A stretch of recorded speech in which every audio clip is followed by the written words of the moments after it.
Welcome back to Velshi and Rule. Tuesday's debate featured several of the candidates challenging one another. And one of those moments came when Ohio Congressman Tim Ryan was asked about Senator Amy Klobuchar's stance that she would meet with a dictator like North Korea's Kim Jong-un. I love Amy Klobuchar, but I think she's wrong on this one. I don't think presidents of the United States meet with dictators. We saw what just happened with President Trump. He goes to the demilitarized zone with the leader of North Korea, gives him a huge photo op, gives him global credibility because the most powerful person in the world is sitting there meeting with them, and weeks later he's lobbing more missiles. That doesn't make any sense. I think we agree. I just think you have to leave open the possibility of meeting with anyone at any place. What I don't like is how this president has handled it. Joining me now, the person in that little debate, I would say, presidential candidate, Congressman Tim Ryan. Congressman, you made it very clear that you would not meet with foreign dictators like Kim Jong-un. So how would you deal with North Korea? Well, you start at the staff level with the diplomats, and you work it out there. I mean, I just don't think at the beginning where you have absolutely nothing that you're talking about of substance and you're taking a big photo op. I just think that's the wrong way to do it. Would you meet with Vladimir Putin? Would you meet with Mohammed bin Salman of Saudi Arabia? Well, I mean, when we're talking about, what's happening in North Korea, where there's a nuclear issue, where this guy is, a super bad actor. He's a small rogue state that's causing a lot of problems. I don't think you should be meeting with him. But of course, some of these other people, they're global powerhouses. And so, you have to meet with them. They have the guise of these elections that they're having. But, at the end of the day, our foreign policy has got to be about demilitarizing what's going on around the world. That's got to be the main goal. De-escalating some of these issues. What grade would you give yourself last night? Well, I thought it was probably a A-, B+. I thought it was a pretty solid. I was really happy with it. I think we made the contrast. I think we were carrying the flag for those people in the party who think that the issues that Bernie Sanders was talking about yesterday go way too far. I think if we have these conversations around taking people's private health insurance away, that we'll lose 48 states. And I'm having a hard time figuring out what the 2 states we're going to win will be. That's how difficult of an issue that is, as I explained last night, around union members who negotiated away wages to get good health care. Then they're going to see Washington, D.C., and the Democrats come in and say, we know you really like your health care. We know you negotiated it, but we have a better plan for you. And we made that point very clear. And quite frankly, Steph, I was one of the only ones really talking about the future of the economy, the future for the worker, the manufacturing of electric vehicles, having a chief manufacturing officer reporting directly to me to drive these initiatives around building solar, building wind turbines, all the rest, and putting these people like here in Detroit back to work. And, that's the agenda that's resonating right now. That's who's supporting us now, the union membership and all the rest. People can go to timryanforamerica.com and join this movement. I mean, we're putting workers together. We're talking about regenerative agriculture. We got some big, bold proposals that are going to change the country. Tim, tell me what those voters are telling you. Because whether it's in your home state of Ohio or Michigan, those union workers, those union members, those factory workers voted for President Trump. But over the last 2 years, we have seen factories close. There's one closing 10 miles away from where you are right now. We know that there are farmers that are now getting aid because China's not buying their soybeans. What are those voters telling you? Because 2 years ago, they were standing strong with President Trump. Well, they're saying, please listen to us. And I think Senator Sanders is not listening to them, because what they're saying is, don't take my health care, get me a good paying job.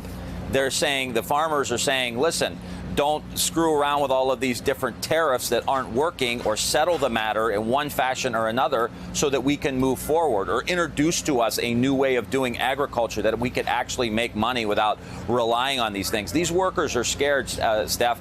They're working harder. They're playing by the rules. They're barely keeping their nose above water. And then they hear the dialogue like last night saying, well, we'll give free health care to undocumented workers in the United States. Okay, well, they're busting their rear ends every day to pay for their own health care. But then here's the challenge. Let's say you're the nominee. those voters that you're fighting for, who you said are the people who are working a full day work and then they're taking a shower after and they're going home to take care of their families, will those voters and Bernie Sanders voters vote for the same candidate? It sounds like they want very different things. Well, you hope that Donald Trump is a unifying force. And I think whoever is talking to those workers that you just articulated and explained, we can communicate to the Bernie Sanders voter and the Elizabeth Warren voter that we can still do bold and significant things. I mean, I think there's so many issues that we need to address that those voters care about that aren't just take private health care away from people. I got a round of applause last night when I was talking about regenerative agriculture, and those people clapping were Bernie Sanders voters because they care about the environment, they care about the soil, they care about healthy food, they care about getting pesticides out of the food. When I talk about getting a mental health counselor in every school that needs one and making sure I have social and emotional learning in the classrooms, those are Bernie Sanders voters. Those are Elizabeth Warren voters. Now, those two candidates aren't talking at all about those issues. So what I'm trying to do and what I said last night, it's about new and better. This left versus right thing is killing us because it's a trap. There's no way out of it. But new and better, where the solutions are out into the world and the federal government amplifies those, then that's called leadership. That's called being progressive. How come Republicans aren't in that trap? They've all, for good or bad, they've all seemed to get in line behind President Trump. Well, they're going to be in that trap if we have a nominee that can capture people's imagination, that can get into the new and better argument, and that could reframe some of these discussions. Those things I just talked to you about around regenerative agriculture, for example, have the support of conservative Republicans who think climate change isn't man-made, but they still want to sequester carbon and get it into the soil because they're making a lot of money farming in a regenerative way. Social and emotional learning has the support of both the Brookings Institution and the American Enterprise Institution. Right and left think tanks both support this. So let's put an agenda together that, like I said, it's not left or right, new and better, and actually is going to solve the damn problems that we have in the country. That's the direction we need to move in. They're in a trap because they're stuck. But if we have a candidate that's talking about new and better, they're really going to be in a box because Trump is old and decrepit, and the ideas are old and decrepit. You are not on the stage with Joe Biden. Joe Biden is currently the clear Democratic frontrunner. If you were next to him tonight, what would you be saying? How can you challenge him? You need to prove to the American people you are the guy. Well, obviously I've got a strong affinity for Joe Biden. We've campaigned a lot together over the years. Not so much that you're standing with him. You're running yourself. My position on trade is much different than his. He voted for a lot of the trade agreements, including NAFTA, that have really devastated communities like ours. That's a contrast point.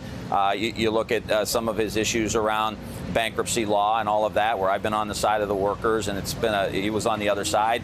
That's where my issues would be around the economics of a lot of these things. And I think I have the inside track on some of those positions, and I think I would connect better to the workers on those issues as well. Tim, many people have said last night was a standout, was a breakthrough night for you. We know that the qualifications for the next debate doubles. If you don't hit him, What are you going to do? Well, my phone's been ringing off the hook this morning. We've been getting a lot of calls from people who want to put fundraisers together for us around the country. We're getting some good donations at TimRyanForAmerica.com. I mean, if people think that this is a sensible way for our party to go, that this is the best way to beat Donald Trump, is to have a young progressive talking about new and better from Ohio that can capture these swing states, then go to TimRyanForAmerica.com and send me $5 or $10. We got to continue to build this thing out. We'll see what it looks like down the road. But as of now, I'm in a much better position today than I was yesterday. And the unions are getting excited. The workers are getting excited. The regenerative ag community is getting excited. The education community is excited about my education reforms. We're just going to keep building it out. And look, I'm from Youngstown. I'm not from the coast. I'm not from a big city. I don't have an Ivy League network to tap into, so it's taking me a little longer to get going. But as people see me and they hear what I'm saying, they like it, and they're starting to support. So we're just going to keep it moving. That's all we can do. The shoe leather and the hard work. That's it. Hey, MSNBC fans, thanks for checking out our YouTube channel. Subscribe by clicking on that button down there and click on any of the videos here. To watch the latest interviews and highlights, you can get more MSNBC for free every day with our newsletters. Just visit msnbc.com/newsletters to sign up now.